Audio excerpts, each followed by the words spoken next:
Hey everybody, welcome back to Video Mess. So Tarek Undergrading series, is that an analog in your pocket or are you just happy to see me? And what we're doing today is a follow-up to our Christmas Eve screen filter video. I'm going to be going into an in-depth guide on how to use all of the filters on all of the cores, how to add some custom Game Boy filters that have been added online into the Game Boy Studio, and to have a lot more fun with filters because this update dropped on Christmas Eve.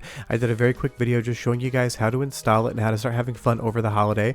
But now that the tree is done, the presents are unwrapped, we can get into a deep dive on filters because there's so many awesome custom palettes you can add to the Game Boy section, as well as a lot of different filters we can use on all of the other cores. So I'm going to be going through every single filter, showing you how to set it up, how to make sure all of your cores are supporting it, and get the most out of the new screen filter options on your Analogue Pocket.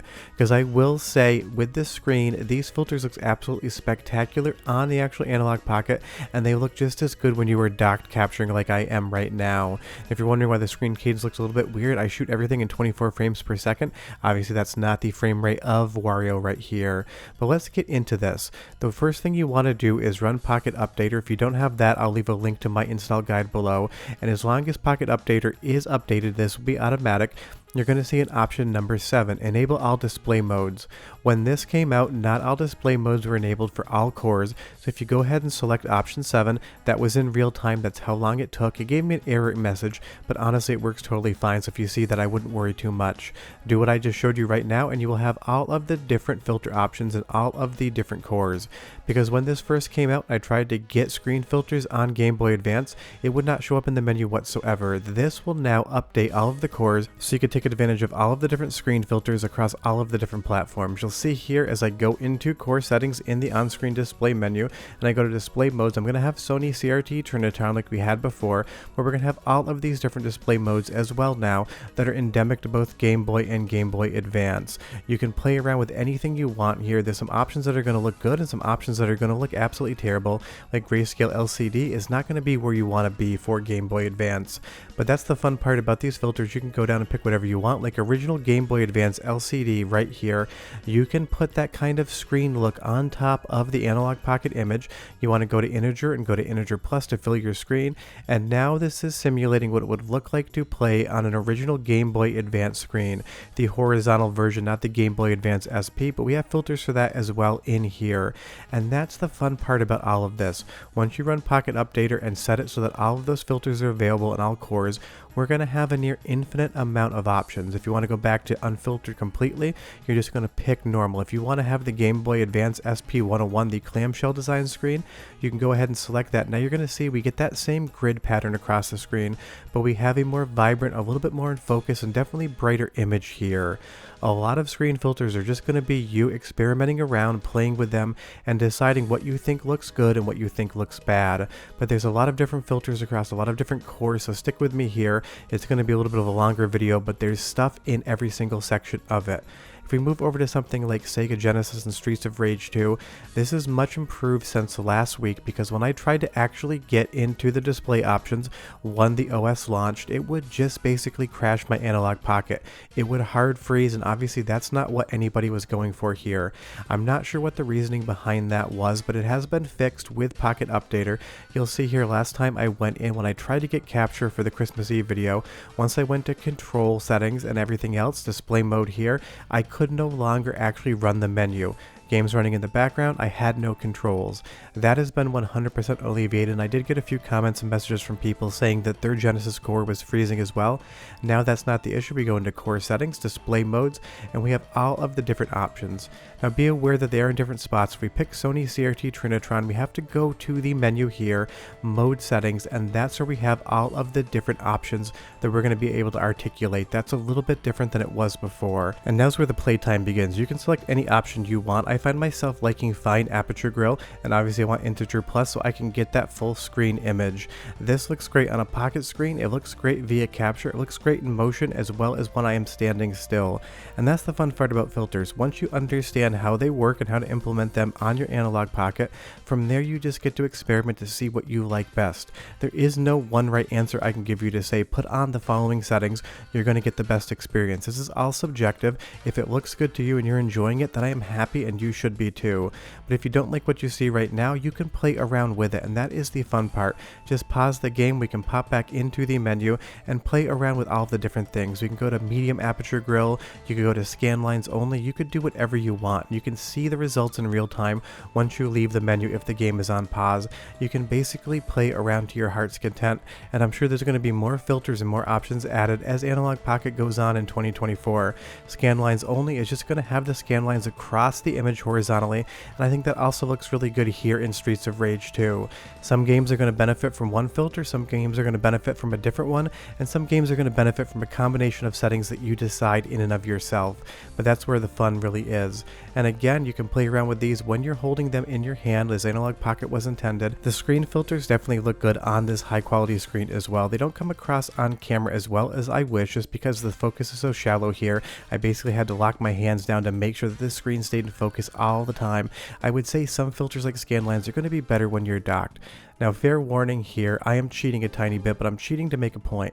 I have actually scaled this image in Resolve on a locked XY axis because in some arcade cores, integer plus is definitely bleeding off of the screen, and when I pull up the menu, you're going to see that it does not look like it's filling the screen like it would if this was not scaled whatsoever. So there do seem to be a little bit of growing pains, and some cores probably need an update on the core end of things to properly utilize everything that you're seeing as far as filters are concerned.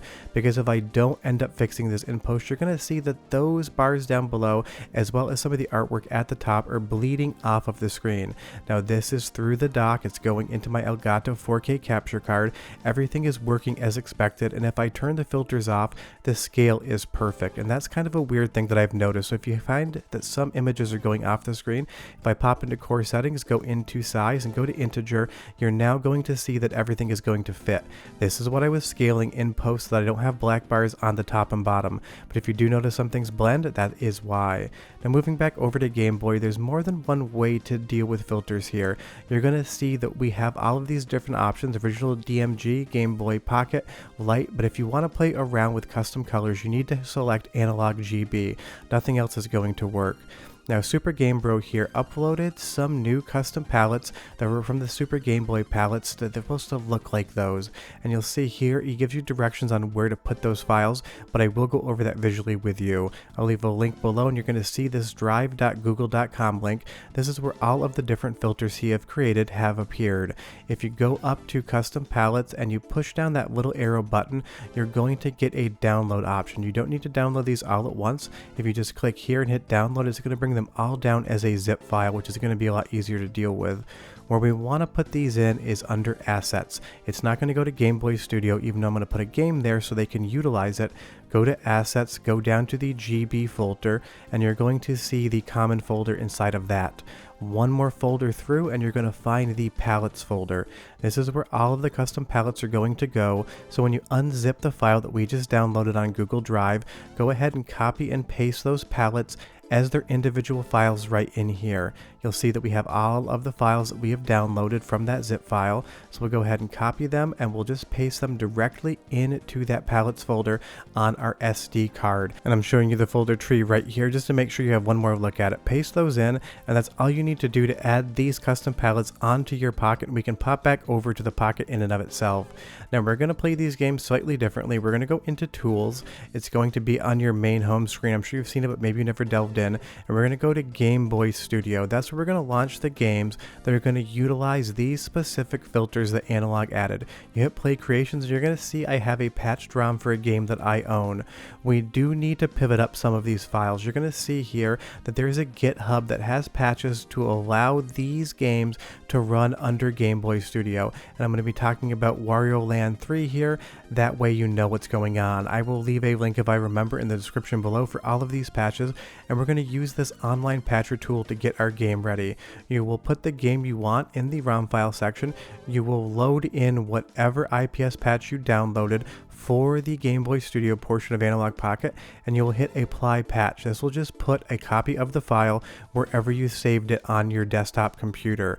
From there, we can go ahead and we're going to pop into Game Boy Studio, and that is where we're going to place all of these patch files so they can run under Game Boy Studio and not under OpenFPGA, which is going to make a difference.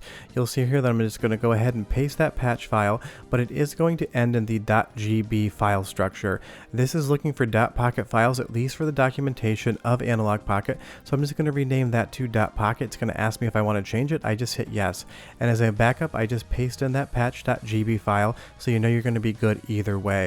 Now when we move back over to Analogue Pocket and you're in the Game Boy Studio, you need to make sure again that Analogue GB is selected so we can get these custom palettes and other options that we want available. Once you select Analogue GB and you go to color palettes, you're going to have all of the different palettes that Analogue puts in on the cartridge side so you can play around with them, but you're also going to have this custom tab. This is all of the different custom palettes we just downloaded and added to our Pocket, and you're going to see them all here. Just scroll down, pick one out, and see what it looks like. You're going to see it says PAL. That is for palette, not PAL region, so don't worry about that before it gets you confused. It's doing nothing to the game itself. And that's where a lot of the fun's going to come in on the Game Boy side of things. We now have all of these custom color palettes that are going to work without having to put a cartridge in the back of your Analogue Pocket. Because while I do have some Game Boy cartridges and people do love to collect them, I feel like the majority of you are just playing Analogue Pocket on the OpenFPGA side of things. So this will give you options and access to a lot of the cartridge-based things you can do on Analogue Pocket without actually having to put a cartridge in the back slot in and of itself. And the best part is there's a ton of filters here, and you can go for whatever look and vibe you want. You'll see here we kind of have a mustard color, but if we pop back into custom palettes and just select something else, it'll look completely different. Now we have this nice green hue. The only thing I wish was that the palettes were actually demarcated with some text explaining what color it might be, but just play around. You're going to find one that you absolutely love to deal with and see on screen. These look great on the Analogue Pocket screen. They look great via the dock captured. No matter what you do, all of these colors are just so much fun to play with, and that's why this new set of filters, these new set of palettes, and the new options on Analogue OS 2.0 give you so much more fun to be had on the side of things as far as visuals are concerned. It was very limited before this OS update came out, but now all of these options have been 100% released for everybody, and you can do whatever you want. You can do a Trinitron filter on Game Boy games, you can scale them up with Integer Plus, and you're going to get a look that you've never seen out of something on Game Boy before. Some of these things, like I said, are going to look really good, and you can definitely make some mistakes and make the game look absolutely ugly, like this screen filter here just is not doing it for me whatsoever. But these things are not permanent. With a couple buttons you can change them around and do whatever you want. But tell me down below what your favorite filter has been so far. I would be curious. As we pop back into display modes, you can go ahead and pick an original filter for Game Boy. You can pick whatever you want. You can apply the wrong filter. The world is yours as far as options are concerned. Do whatever you would like. Backlit color LCD looks really good, even though this is not a Game Boy Color game. It still has the vibes we are going for, and that's the great thing about these options. It's all vibe based. You can do whatever you want. You can make it look however you want. You can improve it. You can make it look worse. You can change the colors. Do whatever makes you happy. You now have the options and the knowledge to know how to do this. Use Pocket Updater, hit option 7, add the palettes in, and you're going to have infinite control of your image on Analogue Pocket. And that's the reality going forward. I'm sure we're going to get a lot more palettes, and we're probably going to get a lot more screen modes as time goes on. So when a fundamental update does come, I will update this video showing you what is new and available. But definitely make sure you update your Pocket, get those filters, get those custom palettes, and start enjoying a completely new look for Pocket today.